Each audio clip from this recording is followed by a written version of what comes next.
Alright, so I'm going to make a video today. It's not going to be about sales this time, but I think I'm about to close a deal, so I will make another video about my current sales pipeline soon. But this one is about why I'm off. I've been off social media for about almost a year now, and the positive why I did it, and I think the positive side effects of it. So actually, it may not be a whole year. It might be more like 7 months or so. But I wrote down a few reasons why I deleted it, like 5 or 6 reasons why I'm off social media. Now, when I say off social media, I mean I deleted my Instagram account. It's gone. I deleted my Snapchat account. Actually, no, but I really don't. I never use Snapchat, and I deleted my Twitter account. I still have Facebook technically because I'm in a group of entrepreneurs for this course that I bought, and a lot of good collaborative stuff there, a lot of successful people in there I can learn from. So I value that group enough to be on social media on Facebook. However, I have a plugin that blocks my feed, so I don't see my actual feed on Facebook. I just I pretty much just log on for the group, and even that's a bit much for me.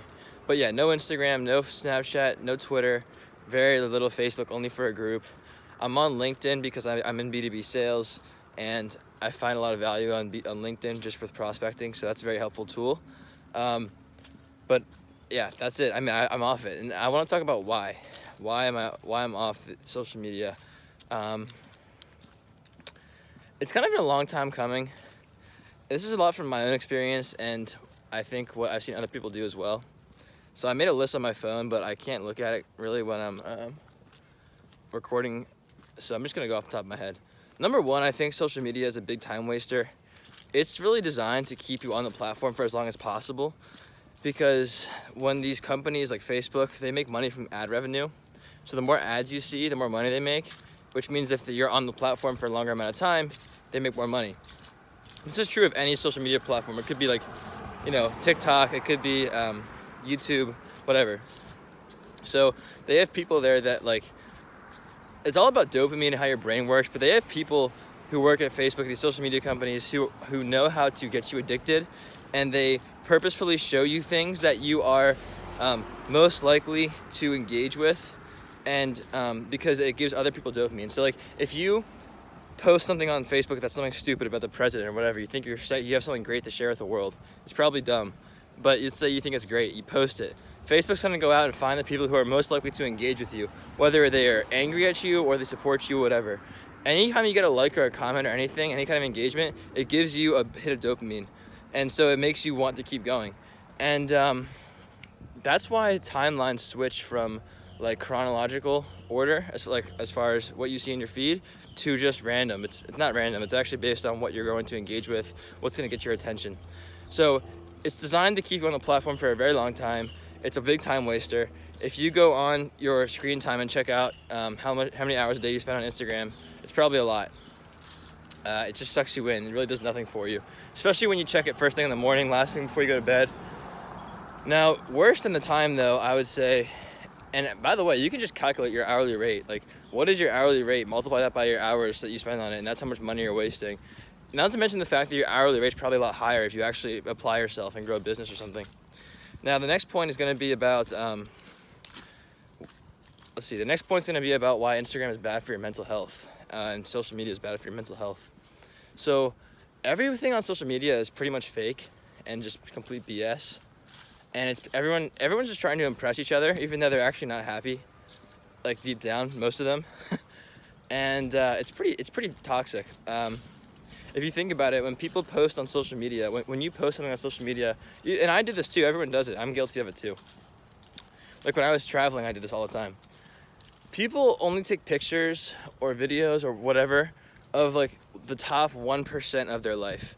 So you're not gonna take a picture usually of you just sitting on the toilet, But if you're on top of a nice mountain, or you're in the middle of a city, or you're getting a nice thing of food, people will make their food look perfect, and take a picture of it.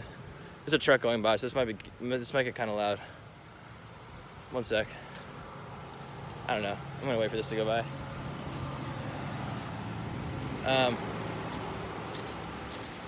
Yeah. So the whole idea is people will make everything look perfect.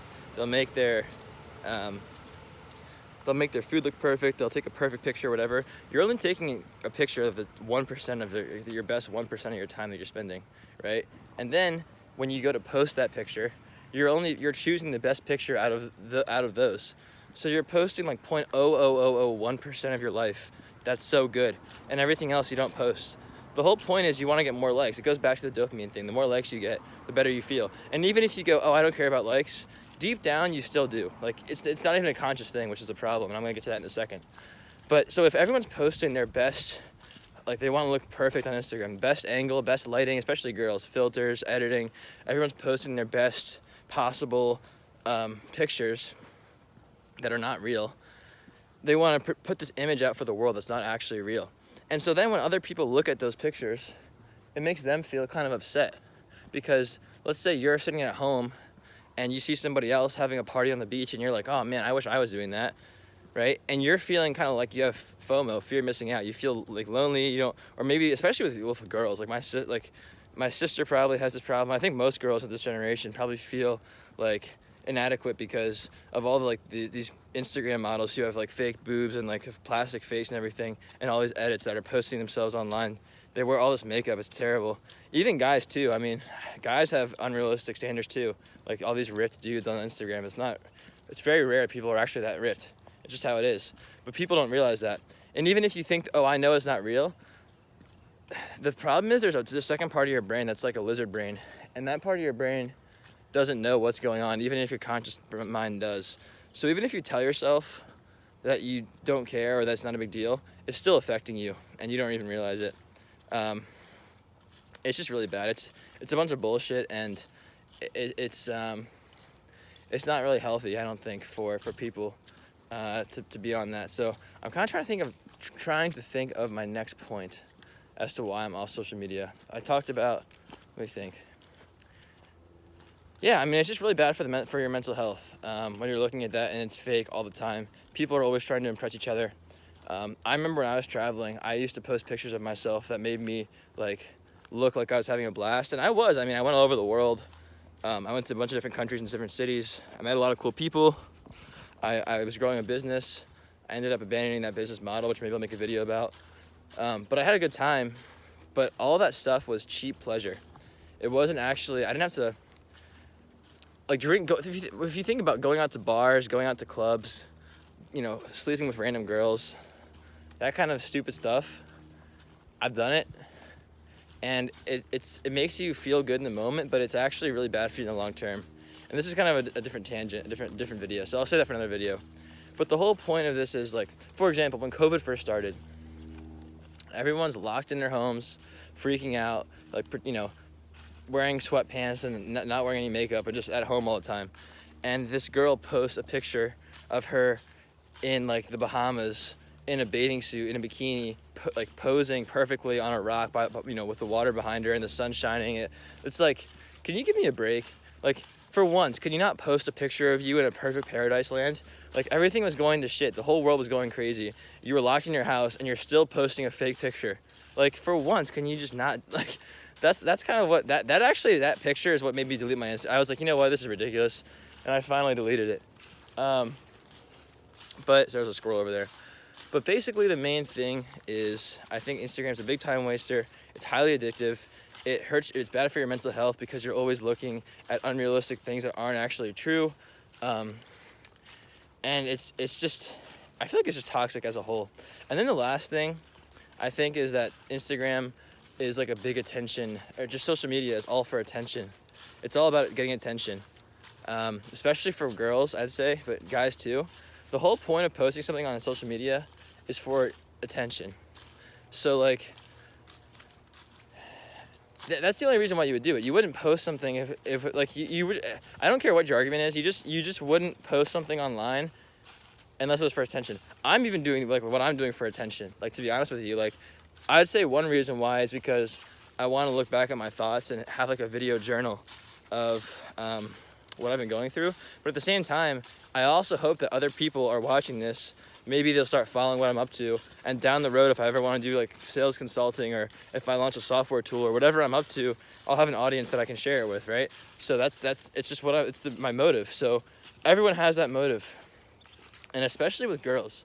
Like, I think a lot of girls, when they post pictures of themselves wearing skimpy outfits, they have their butts out. They post a picture of them at the beach, but it's just like their legs, or they have their ass out. Or they'll go to the gym and they'll post a picture like, love these new shoes, and it's like a picture of their ass. It's like, you're not posting a picture of your shoes, you're posting a picture of your ass. And I wouldn't want my sister or my mom posting those pictures. And my mouth used to water over girls who did that, you know, back in the day. It was just a few years ago. I used to think, wow, this is awesome. Like, when I first got to college and I saw these girls walking around with their butts out, I was like, wow, this is great. And then after a year, I was like, this is terrible, because that just, it sends the wrong message to girls. It tells them that their value comes from their looks and their physicality, which is not good, because, I mean, everything physical has an expiration date. Everything physical expires. So I think even though men are like physical, like men like physical looks. Men like to look at boobs and butts. That's just how we are. And that's not good, but that's just how we are. That's just the reality of the world. But I feel like social media and these things have made the problem worse, because now girls, when they go out, they just wear nothing. They post the pictures of themselves online wearing nothing. And it just drives home the message that their value comes from their looks, when really it should come from their character, who they are on the inside, and not what they look like on the outside. So I think it's a problem for that too. And I feel like if I was dating a girl, this is a personal thing, but I feel like if I was dating a girl, I would not want my girlfriend or my wife posting pictures of herself, especially pictures that are like, you know, very promiscuous, I guess I'd say, online, because in my opinion, the whole reason for that is to just get male attention. Because I don't know why people don't do that if they don't want to get attention, is my point. So I don't post pictures of myself to get female attention anymore, and I would not want my wife to do that either, because I feel like I should get all my energy, feminine energy, from my wife, and she should get all of her masculine energy from me. That's just my opinion. I'm not saying it's right. That's my opinion. That's why I deleted Instagram. One of the reasons why. And then I guess there's one final thing, which is slipping my mind. There's somebody back there, so I was kind of like, I don't really want to go over there and talk about this in front of some random stranger. So. But I guess a bunch of random strangers on YouTube is fine.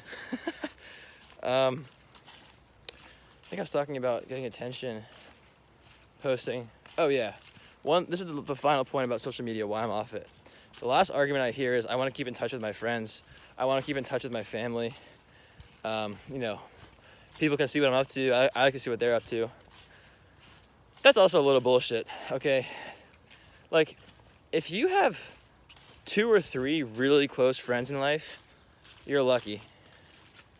Like, I only have a few, like 2 or 3 good friends. And I consider myself lucky. I don't know, I'd say that I have people that I know that I'm friendly with. But at the end of the day, you really only have like 2 or 3 tops, really good friends that you've known for a while, that you trust, that will have your back. Hopefully who don't talk bad about you all the time, you know, behind your back. So keeping up with everybody else is just BS. Like, if you actually care about someone, you can call them or text them and like check in on them. You don't need to like look at their fake pictures online, because that's not really what they're doing, you know? So like it's like Facebook friends, right? You have 1,000 Facebook friends. There's no way you have 1,000 people that you're actually that close with. You're not friends with 1,000 people. You might have like 5 or 10 friends and like 3 really good friends if you're lucky. So the idea of keeping up with people or wanting people to keep up with you, I think is dumb, because if you really want to keep up with somebody, you can pick up the phone and call them. Otherwise, they're really not that important to you at the end of the day. So like, when I do something cool, like if I go on a hike, or if I made a nice meal or whatever, I'll record a video and I'll send it to my friends in my group chat. I've got 3 friends in a group chat, and that's where I send my stuff to share it with them. Because I don't really care what anybody else like thinks, or yeah. I mean, I'm not saying I don't care about anybody, but I'm just saying, you know, I don't have phone calls every day with everybody. You know, only a few people, close friends and family. That's all you really need. So that's why I'm off social media, and overall, I think I don't know if I can say that I'm like experiencing any miracles just from the effects of it. I definitely feel like I'm wasting less time on social media. I think it's maybe more productive. I don't really know if my mental health has been, I mean, I feel like I'm a happy guy. I don't know if I've been much like any happier because of it. I don't really think it was ever really causing me a lot of pain in the first place. Like it was never really a huge problem for me anyway. But I do think that I used to post pictures to, like everybody else, to try to make myself look good, and I don't like doing that. I don't want to do that anymore, and that was one of the reasons why. So I got rid of it. This is a pretty long ramble though, so I'm gonna end it here. I would say if you're on social media though, and you agree with anything I've said, try it for a month. Just delete it for a month. The apps. You don't have to delete your accounts. I deleted my apps for on and off for like a year or two, and eventually I was like, you know what? I'm just gonna delete my whole account. So that's what I did. Anyway, hopefully you got value from this video. Let me know what you think down below. I'll see you in the next one. Later.